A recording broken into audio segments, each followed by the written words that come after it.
Good morning and welcome to our very first podcast. I'm Nick Ball, the Sales Director at Chapter Law, and joining me today is my colleague Charlotte Ball, Head of Legal Practice. Good morning, Charlotte. Morning, Nick. Chapter Law are a conveyancing firm based here in the West Midlands, and it's our mission to empower you, the buyer or seller, through the home buying and selling process with peace of mind, clarity and unwavering support. In today's episode, we're breaking down the home moving process. So whether you're a first-time buyer or a seasoned home mover, we're here to help. Charlotte, a lot of people say home moving is one of the most stressful things you can do. From your perspective as head of legal practice, why is it so important that people understand the process early on? Oh, good question, Nick. I think a lot of that is about expectation management. So by understanding the process and the steps in the process and almost what's going to happen when, or what is most likely to happen when, people get an idea of what to expect. That helps with communication, that helps with understanding timeframes, and then that in itself, that can help speed up the process. What are the biggest misconceptions sellers and buyers have when they first start their journey? I think conveyancing is misunderstood. That's the biggest problem. People assume it's just about paperwork. Often it's not just about the paperwork. There are often legal issues that need to be rectified or remedied, and whole chains of transactions and multiple parties to deal with. So things can take time.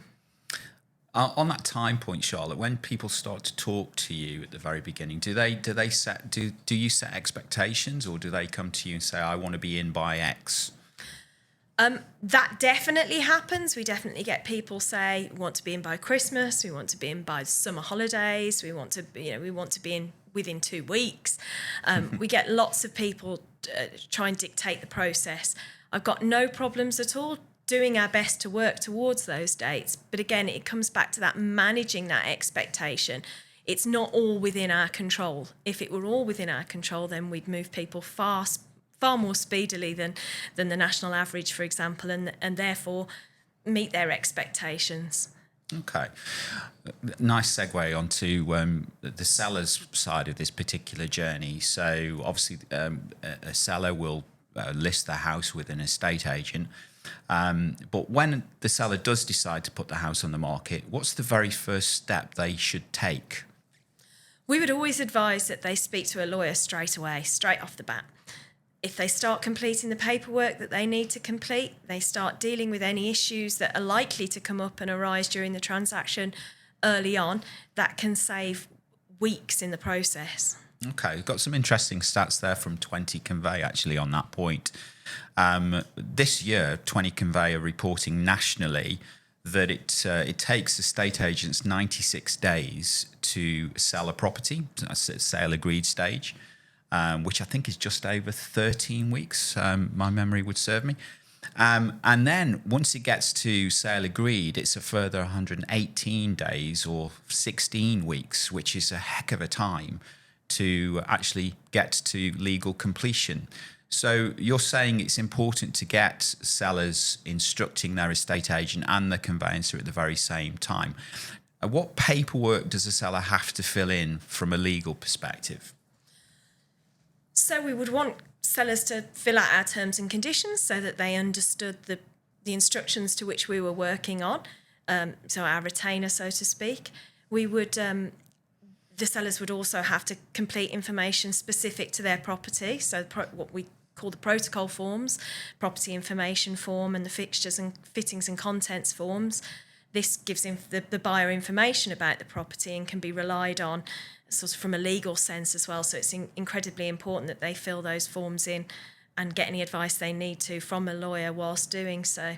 Fittings and contents form, as you can probably gather from the name, is about what they're going to leave at the property, what they're going to take with them. And then, of course, if it's leasehold, they'd have a leasehold information form to fill in as well. So estate agents tell us that they always struggle to get clients to actually instruct a conveyancer at the very point that they're instructed because they want to wait until they find a buyer. So what you're saying is by completing those protocol forms, it's actually going to speed up that process. So effectively, the property becomes sale ready. Would that be fair? Yes, absolutely. It means that conveyancers can sort of check the title for any legal issues, deal with anything straight off the bat, get names changed at the land registry, for example, deal with any boundary issues straight away, so that when a buyer is found, the property is sale ready, contracts can be issued, and everyone can move towards completion and getting people moving. So another interesting stat here is when an estate agent advises or recommends, suggests that the clients actually instruct a conveyancer at the point of instruction.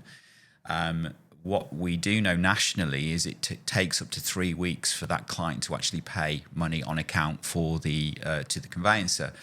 But also there's a further 2 weeks that are added to that number for the client to fill out the protocol forms. Is that something that you experience at Chapter? Definitely we have delays in that respect. I think clients sometimes can be a little bit reluctant to part with their money straight away. They don't understand that potentially that payment is just on account. It's not in addition to our quote. It comes off the final bill at the end, so to speak. It allows us, though, to order searches on a purchase or to obtain office copies on the sale, so the title deeds, if you like, from the land registry. So it allows us to get things moving quickly as well. So it is really important that we get that money on account, which, as you mentioned, if they instruct a lawyer straight off the bat, we can start that process moving. We'll get on to the subject of IDAML because obviously that forms part of the onboarding journey for those clients. And obviously estate agents do their own ID checks, but at Chapter Law, you have to do your own ID anti-money laundering checks as well. So what are the differences? So it comes down to the legislation and the regulations and our own internal policies that guide us, really. We have a much higher level of accountability in terms of anti-money laundering legislation. That also includes legislation under the Proceeds of Crime Act and also terrorist financing too. So we're held to a much higher account when it comes to those sorts of source of funds and source of wealth questions and identifying our client as well. So we have to really make sure that everything we do is beyond reproach.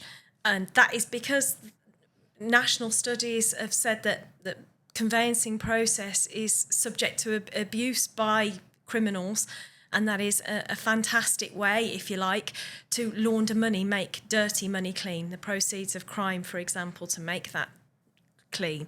So we all have a very strict duty to adhere to this legislation to make sure that we're not complicit in any way. And if we were found to be complicit, it can carry personal jail sentences as well as hefty fines.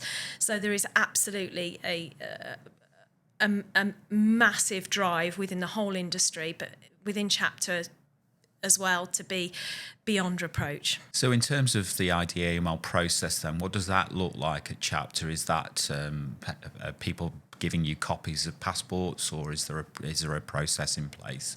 So we do have a process and a policy on this. Ideally, we like to carry out electronic checks because these third-party suppliers guarantee that these checks will be accurate and can be relied upon, the results, and also they update these checks as well. So if there was to be an issue during the process or during the time of the transaction, we would be alerted. So if we were to inadvertently, if you like, onboard a client who then, it turns out, did have a red flag when it came to AML or a conviction, we would be notified by these third-party people.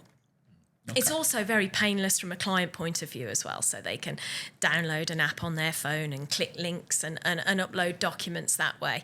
Of course, if people need it, we can also see original documents, we can see people and carry out these checks manually.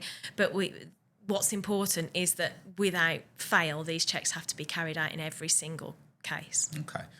So just to summarise that seller's journey for a second then, if the seller is instructing their estate agent and the conveyancer at the same time, we're talking potentially of a time saving of up to 5 weeks. Would that be fair? Well, I haven't seen the stats on it, but I would definitely believe that be possible, yes, because often you can wait a long time for these documents or a long time for these issues to be resolved, and it's only really once the client has done their bit that the legal work can start. Okay. And at that point in time, it's just then a question of waiting for the memorandum of sale to be received from the estate agents when they found a buyer. That's right, isn't it? Yeah. Absolutely, yeah. So we would expect to receive the memorandum of sale, which would give us the contact details for the purchaser or seller solicitors, and from that point we can then finish drafting the contracts. Okay, well, let's look at that buyer journey now.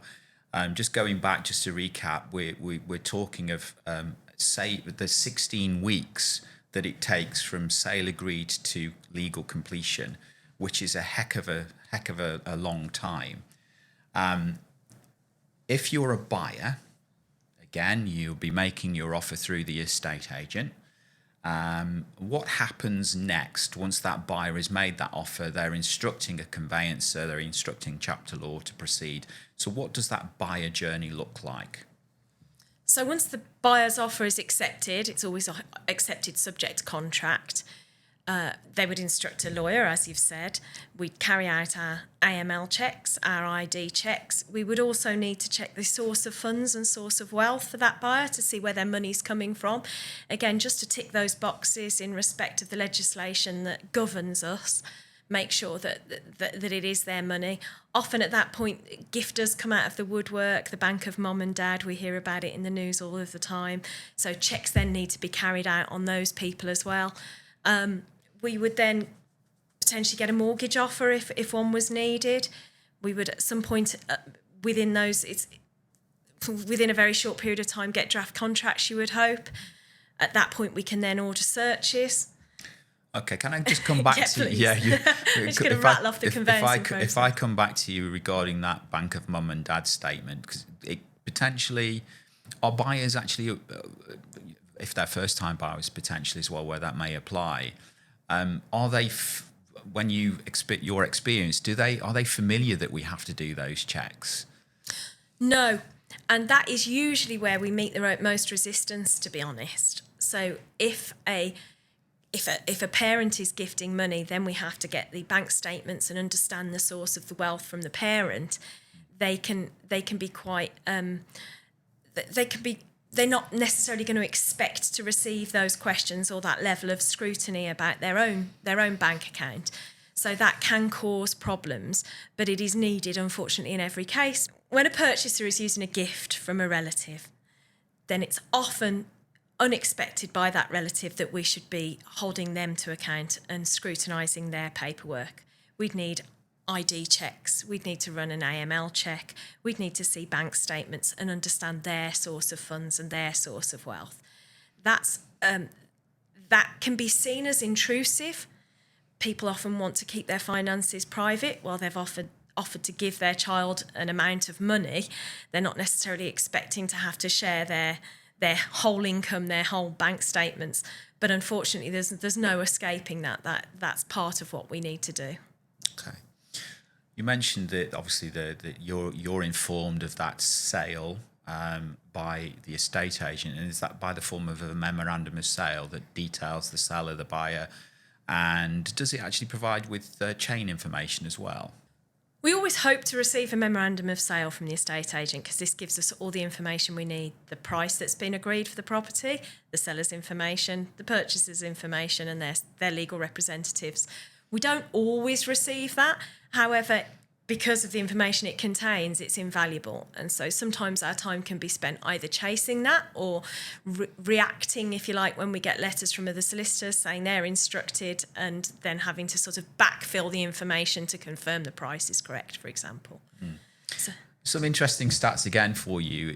Nationally, there are usually 3 properties in every single given chain. So the challenges that you have as a conveyancer is you don't necessarily know how big that chain is. Therefore, you're finding information out at a later date that will potentially delay the transaction. Absolutely. You can get to a point where you're exchange ready on a file and then all of a sudden discover that although you're ready, there's an issue with the chain, or there's a chain that you hadn't really appreciated it was that big that's causing a problem. That can cause frustration for clients who phone and say, I want to move, give them a deadline, and we need to be in this month.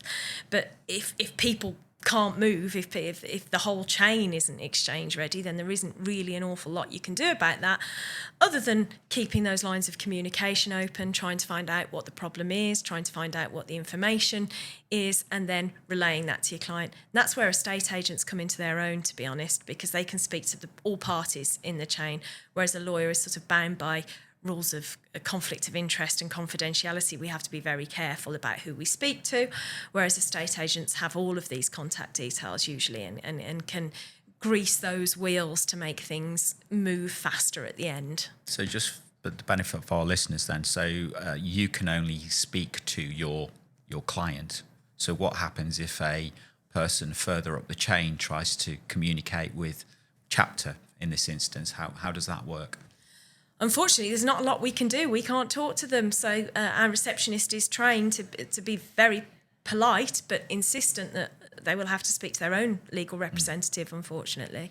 And this is where you say the estate agents really do come into their own, those particularly with sales progressors or after sales teams. And we were very privileged to be working very closely with AP Morgan, who do have an exceptional after-sales team that you can leverage that relationship to try to improve communication.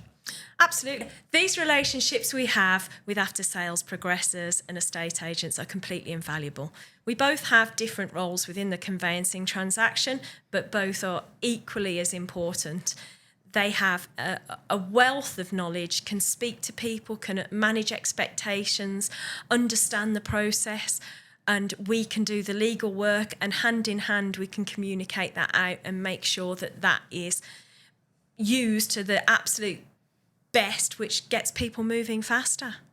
Okay, so just to summarise that, like sellers, buyers then pay money on account, and ID, AML documentation, source of funds, that's all a key critical part of the buyer's journey. So let's get on to the subject of property searches, because I think a lot of people don't understand why they need a search. So why is it important? I would never recommend a person buy a property without searches, to be honest. The searches you order depend on the property and its geography. However, at a very basic level, I would expect a local search, an environmental search, and a drainage and water search.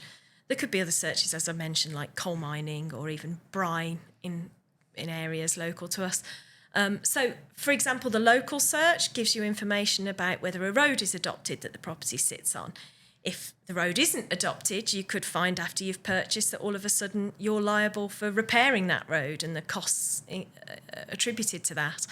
It also gives you information as sort of designation of the land, whether it's in a green belt or it's a listed building, for example, which again has a direct impact on your use and enjoyment of the property. There are other things such as whether the property's been subject to any planning permission, any building regulations, that kind of thing. So incredibly valuable and important information to anybody who's looking to purchase a property. The environmental search gives you information, for example, as to whether the land that the property sits on is contaminated. And that can be a big problem, because the environmental agency can come after property owners to rectify any damage or any contamination. So again, avoiding hefty bills in the future. Also talks about flooding and environmental risks that we all see on the telly all the time, on the news all the time at the moment. So that kind of climate change information is really important in environmental searches. And then water and a drainage search, from a practical point of view, what happens when you flush the chain? What happens when you run water down the sink? Does water come out of the taps when you turn them on? Where are the drains and sewers in relation to the property? Is somebody going to require access to your property to access those drains and sewers? So really important information relating to the property you're purchasing. So really important there. At what stage of or time in the process do you actually order the property searches? We would usually order the searches as soon as we've got draft contracts in. We wait for draft contracts because that absolutely tells us the area of the property which we should be searching. So it gives us the extent of the land and the address. So the draft contract that's sent from the seller's solicitor, is that correct? Yes, that's right. So we received the draft contract pack, which includes a plan from the seller's solicitors, and we then use that plan, which has the extent of the land, to order our searches. So whilst all of that legal work is being done, of course, the buyer would have talked to a mortgage broker and would have arranged their mortgage. The survey and valuation would have been carried out on the property. What are you waiting for at this point? We are usually instructed by the lender if a client is having a mortgage. So we act for the lender and we act for the client. Again, that can be a bit of a misconception. We can only do that because the ultimate aim is the same, that the client will end up with a property that's worth the money, and the lender will also end up with a charge secured on a property that is worth the money. So if, God forbid, people couldn't repay their mortgage, the lender could repossess the property and sell. So we would also receive instructions from the mortgage lender. So we'd have a copy of the mortgage offer, that's our own copy, that would give our instructions, because we also act for the lender. We're often instructed on behalf of the lender. I think that's people aren't familiar with the fact that you actually have two clients then in that respect, the lender and the buyer. Absolutely. And that is only really allowed because the ultimate aim is the same, that the buyer should end up with a property that's worth the money at the end of the day, end of completion day, and that the lender should end up with a property, with their charge secured on a property that is worth the money that they're lending for it on completion day. So that's how that works. If, for example, there's ever a conflict in our instructions, if, for example, the client should tell us that they're using it as a buy-to-let, whereas the lender's instructions don't accord with that, then we have a duty to report that to the lender with the client's authority, and then that can cause problems. But in the majority of conveyancing transactions, everybody has the same aim, that they buy a property, and on the day of completion, it's worth the money they've paid for it. We talked earlier on in the podcast about the time it takes from sale agreed to exchange of contracts at 16 weeks, and we've hopefully addressed a few things that our listeners may be able to help reduce that timescale. And of course, at the end of the day, we can only move as quickly as the slowest cog in that chain. But if we're getting to a point, I think you use your words exchange ready. At least you are in a position where you're ready and waiting on the other side to complete. So we've identified that delays are one of the biggest frustrations in the process, but are there any standard, usual causes that you can share, and how can clients help avoid them? It comes down to communication. Everything does. That's often a frustration of people, but as long as the communication lines are open and that clients are doing what we ask of them, it's a partnership at the end of the day. We're selling their property. So when in a sale, a purchaser's conveyancer asks questions, raises legal inquiries, and we need further information from the client, if they are able to respond to that information in a timely way, that helps us get that information over to the other side quickly as well. That, of course, can reduce times, and we only get paid at the end of a transaction as well. There is no benefit to us in prolonging anything. We try and get people moving as quickly as we can.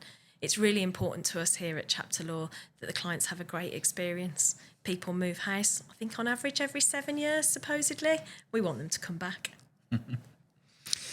And we talked about chains as well, but there are obviously being a conveyancer can be quite a challenging role, because you're dealing with a very emotional.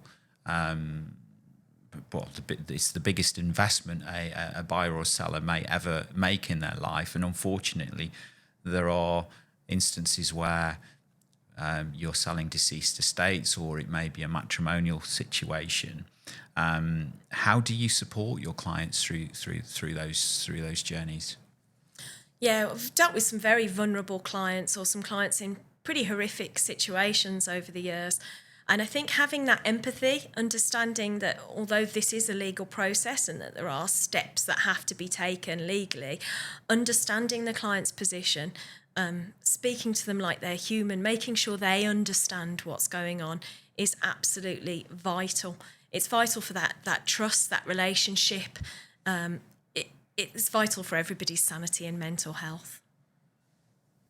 So supporting those clients and having that empathy is so important. But if we choose the probate sale as an example, where you're dealing with a deceased estate, does that transaction, is that prolonged because are there additional paperwork that's required? So the big thing with a probate sale is to identify who the client is, and that would be the executors or the administrators under letters of administration, depending on whether the proprietor of the property had died with a will or not. They would need to apply, somebody would need to apply for either a grant of probate or letters of administration. That then is with the probate registry, and that can take some time. Now, occasionally we get instructed on sales straight off the bat where we're waiting for that paperwork, or sometimes clients already have it and they're kind of ready to go.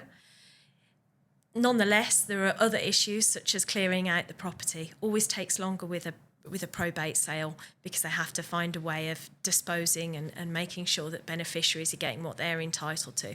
So that can be another sort of fly in the ointment, if you see what I mean. As you've mentioned earlier, sometimes these properties are family homes. People grew up there, people were even born in these properties, and therefore it's a big emotional wrench. Answering inquiries isn't usually a problem because the sellers are the executors. They can only answer within their own sort of field of knowledge. But it's the emotional stuff that goes with a probate sale that can make it take a little bit longer. And you very kindly mentioned inquiries, because my interpretation of inquiries is one of the potential problematic areas within the conveyancing process, in that it can take time. Please challenge me on that. So just talk to me about what are those inquiries? What are you actually doing as the you're the buyer's acting for the buyer, raising inquiries to the seller? What does that mean? It's an absolutely normal part of the conveyancing process, and we're checking legal title, we're checking the results of the searches, we're checking the information provided by the sellers, and making sure that we've got everything we need. So we might need to raise an inquiry, for example, if there was an irregular boundary or a boundary that hadn't been maintained, or, as I mentioned earlier, if the local search had highlighted the property was on an unadopted road, we'd want to know what the arrangements were for the maintenance of the road. We might need to raise an inquiry if the names on the register were different to the names on the contract, to try and ascertain who it is that's actually selling the property. Ultimately, we want to make sure that we can get our clients registered as the proprietors of that property without a problem and without them receiving or getting any issues as they move forward with their ownership or even when they come to sell. So it's a completely normal part of the conveyancing process. Occasionally we get asked by clients, this is quite defensively, there's no problems with my property, why are they asking these things? But it is important to understand that it is just a very normal process. We at Chapter Law absolutely keep our inquiries to the necessary. We don't raise erroneous inquiries. We raise what's pertinent to the file. Very occasionally, there's no need to raise an inquiry at all, but it depends on the property. So as a conveyancer acting for a buyer, your experience, do you get frustrated by other conveyancers where there are a significant number of unnecessary inquiries raised during a transaction? I do. Sometimes, I mean, we all learn, don't we? We all learn. But sometimes I do wonder whether conveyancers get paid per inquiry. It's a comment I've made. It can slow down the process quite considerably to have 30, 40 inquiries on a file. Absolutely, if they're needed and justified, that's not a problem. But if the information can be found elsewhere, if the information is already contained within the protocol forms or it's already within the standard conditions of sale, for example, then I think raising those inquiries just adds time to a transaction, which is why then we read these national statistics. So if we go back and summarise that buyer journey, the offer is accepted. You receive a memorandum of sale from the estate agent. The buyer will talk to their lender or mortgage broker from a mortgage perspective. They'll pay money on account to the conveyancer. At that point, then you wait to receive a draft contract from the seller's side and then order the property searches. And that is when that process starts to kick in with those inquiries raised by the buyer conveyancer to the seller's conveyancer. That time frame of those inquiries, best and worst case scenarios? Absolutely impossible to say. That's how long is a piece of string. It can be wrapped up very quickly if you have a seller's conveyancer who's on the ball and who can answer those, get that information from their client if it's needed from the client, or download those office copy entries from the land registry or whatever it is they need. Depends on the inquiry itself as well. If the inquiry itself is the land on the plan doesn't match what your client is purporting to sell, then that can be a longer investigation. It really depends on the inquiry. It depends on the nature of the inquiry, how quick it is to get the information or to rectify any issues, and how quick that then can be received. And you talked about communication with your client and, again, working with estate agents in their after-sales teams. But how do you... I think we're all interested to understand what's the communication like between the seller's conveyancer and the buyer's conveyancer. What does that look like?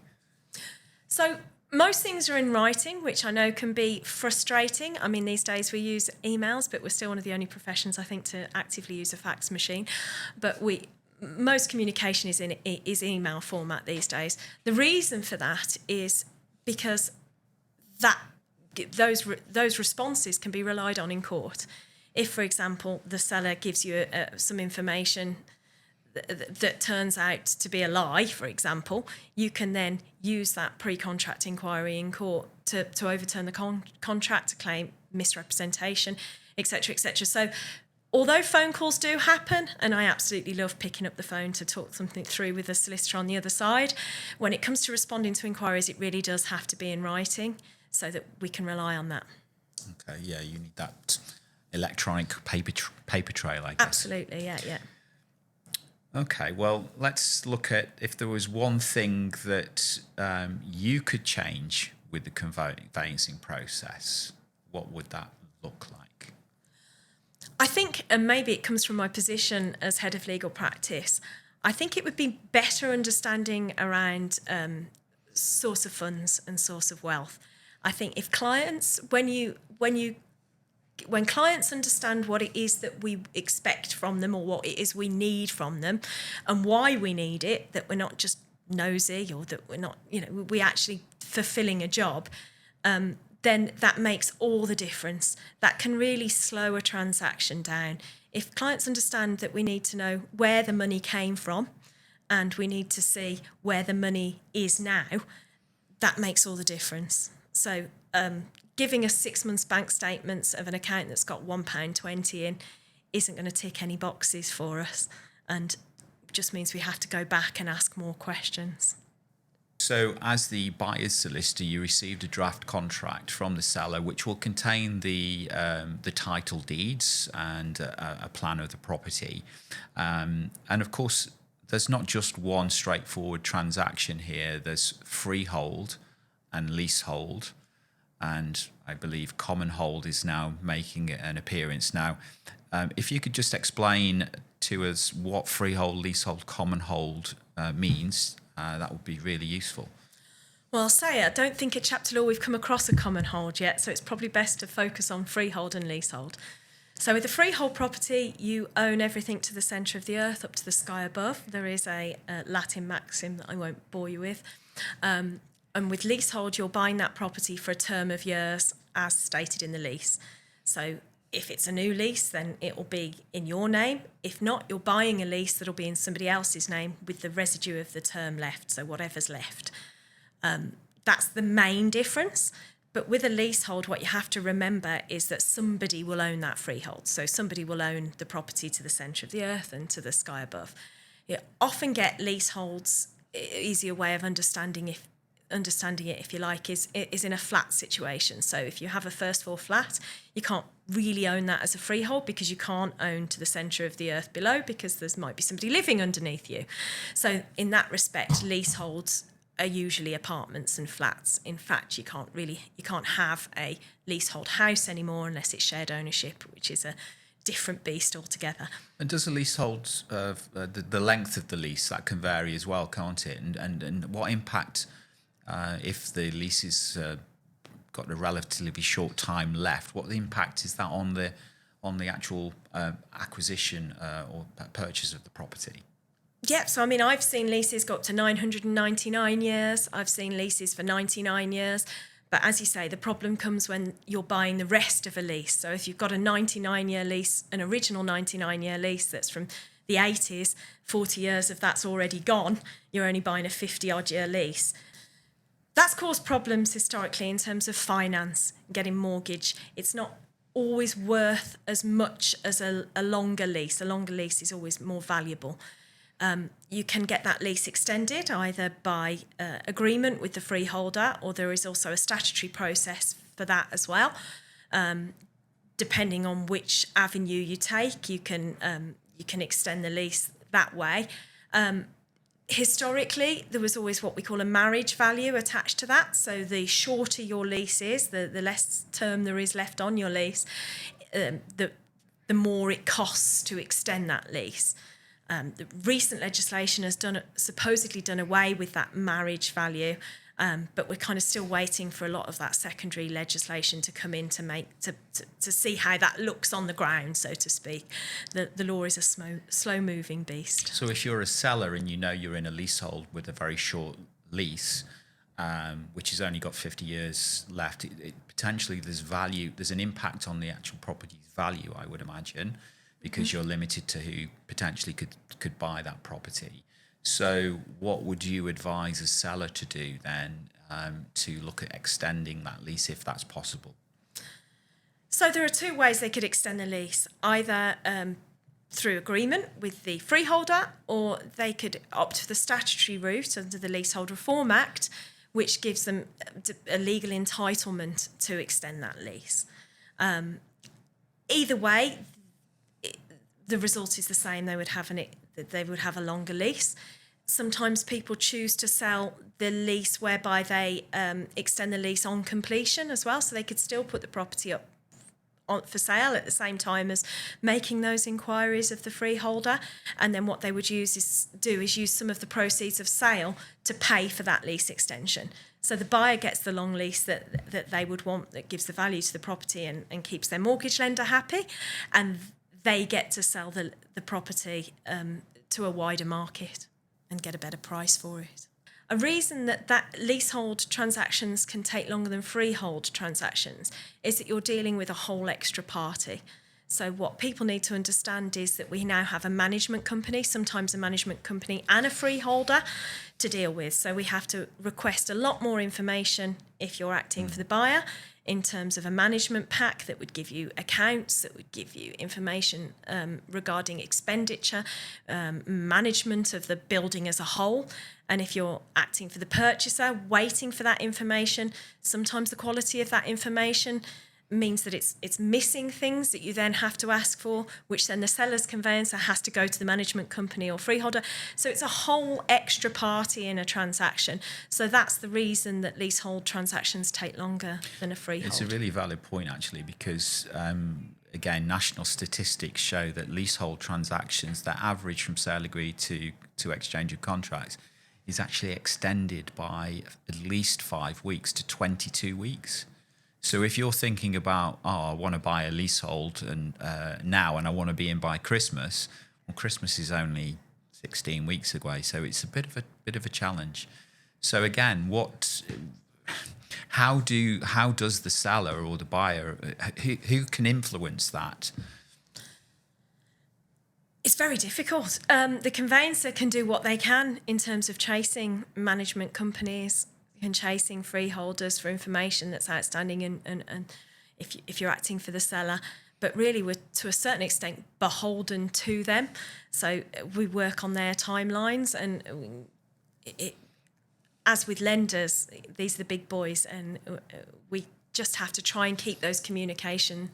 Does it come back to when the house or the apartment or flat is actually listed then by the seller, if they are they have all of their documentation in place and they understand who the management company is, having that information at the very beginning of the process surely is going to make a positive impact on the transaction time. Absolutely. So at Chapter Law, we try and get a management pack from the management company or freeholder on a sale transaction, leasehold sale transaction, absolutely as soon as we can and as early as we can. We do not wait to be asked for that by the buyer, because they are inevitably going to ask for it at some point, and to wait until we ask can only cause delays.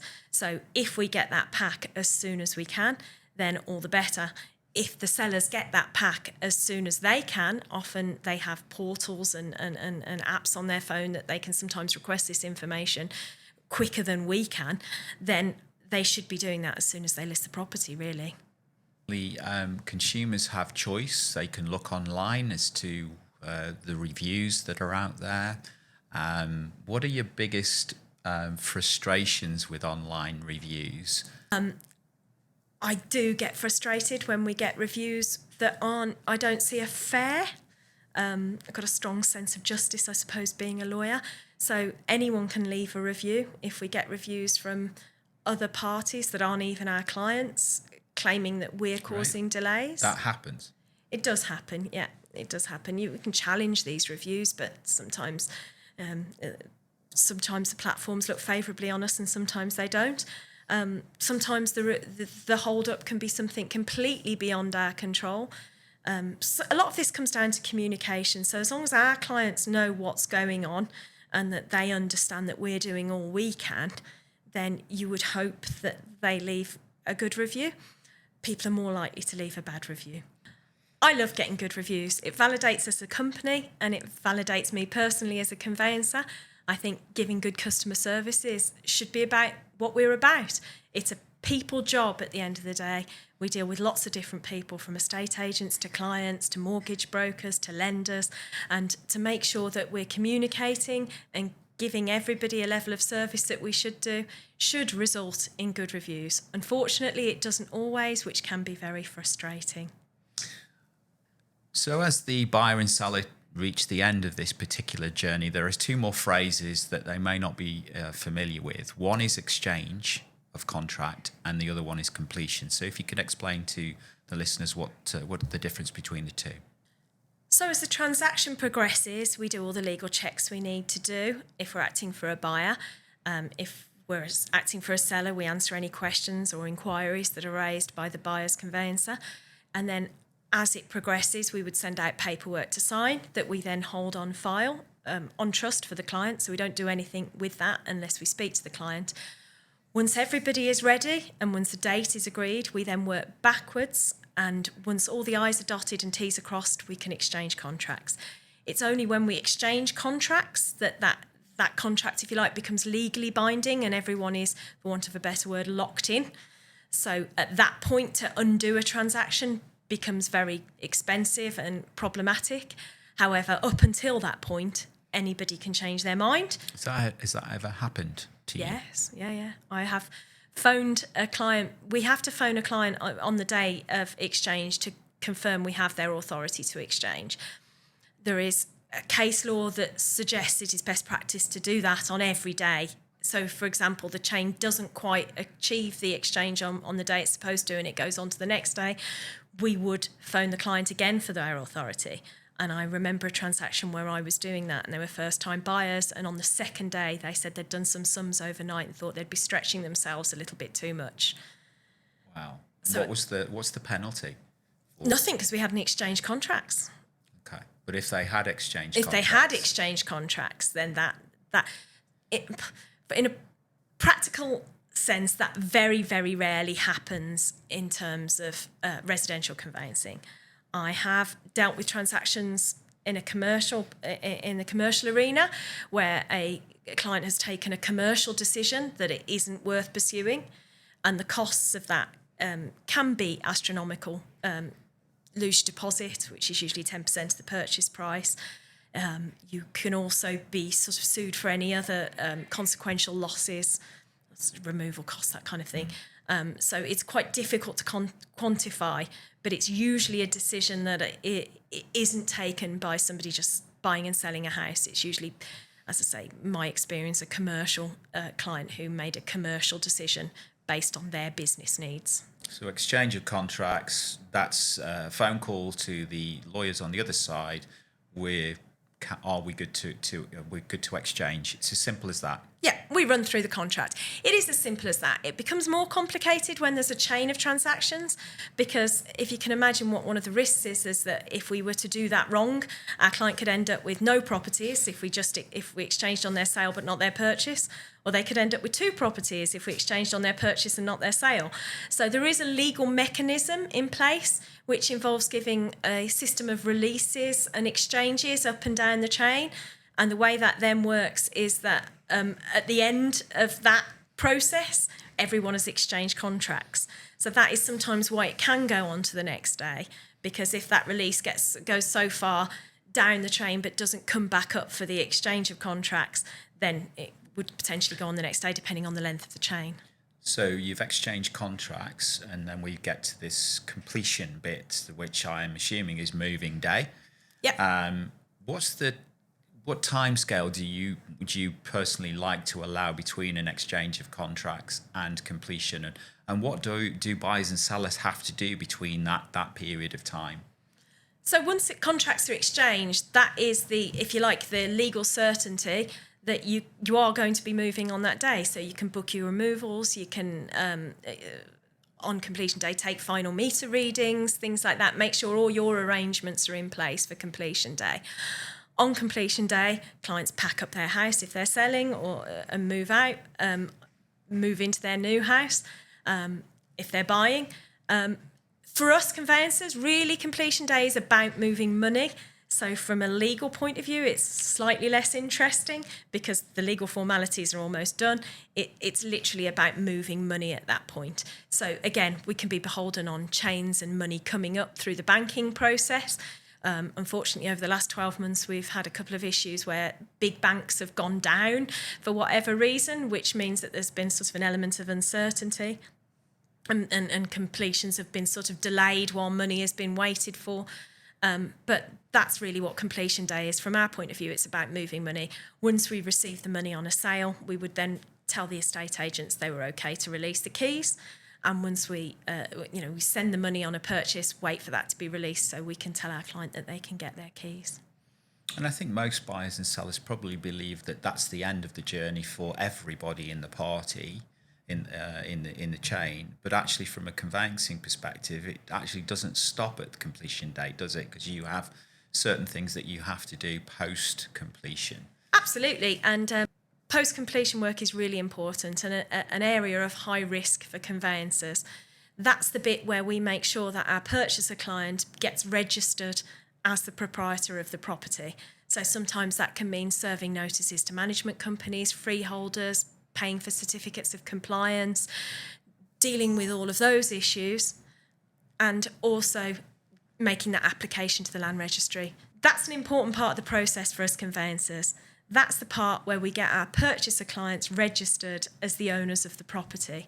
So sometimes that means serving notices on management companies from freeholders, paying for certificates of compliance and dealing with any sort of outstanding issues there, and then making that application to register our client at the land registry. Of course, we'd also have to submit a return to HMRC for stamp duty land tax. Often clients don't appreciate that even if they haven't got any stamp duty land tax to pay, a return is still needed, so we still have to make that return. So yeah, lot of work there, and then we're again beholden to the land registry to wait for that registration completion certificate to come through. Before we finish, there's a couple of terms that I experienced when I was buying my home that at the time I didn't fully understand what they meant. So first one was a restrictive covenant. What does that mean? So restrictive covenants run with the land. These are things you can't do. So common ones are you can't be a nuisance, for example. I remember my landlord professor telling me what makes areas great and keeps areas nice. I don't know how true that is necessarily, but it's something that I always have in the forefront of my mind. So it's usually about things you can't do, and they do run with the land. So it's important to know what these are. If, for example, you can't use your property for trade or business, yet you intend to open a shop, then that could be a problem and a breach of covenant. So you could have an issue there, which is why, as conveyancers, we need to investigate these and report to a buyer on what they are. And the second one was easement. So an easement is usually a right, so a right of way, a right of support, right of shelter. So it's usually a benefit, something benefiting the property and therefore sort of burdening another property. So that's what an easement is. They can be acquired in the title deeds, or they can be acquired by prescription as well. If you've been going that way for a long time, then you can have an easement by prescription. Brilliant. Well, thanks, Charlotte. I think you've given us a really good understanding of the selling and buying process in the eyes of a conveyancer this morning. But I've got one key critical question to finish on. If someone's about to start their home moving or buying journey, what's the one piece of advice you'd want to for them to take away from this podcast? Speak to a lawyer.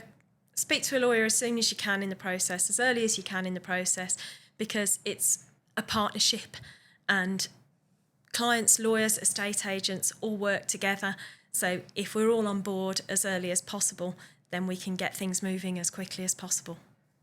So thank you very much for listening to our podcast. I hope you found that very enjoyable.